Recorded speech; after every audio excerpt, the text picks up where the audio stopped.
Orang cakap penting ada emergency fund. Ramai juga yang ada tapi bocor setiap bulan.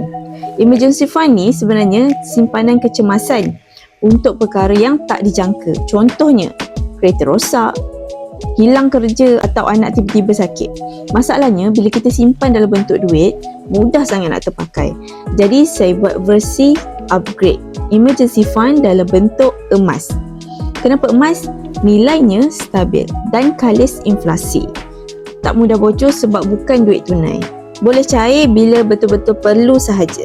Bila betul-betul kecemasan, baru jual sikit emas tu.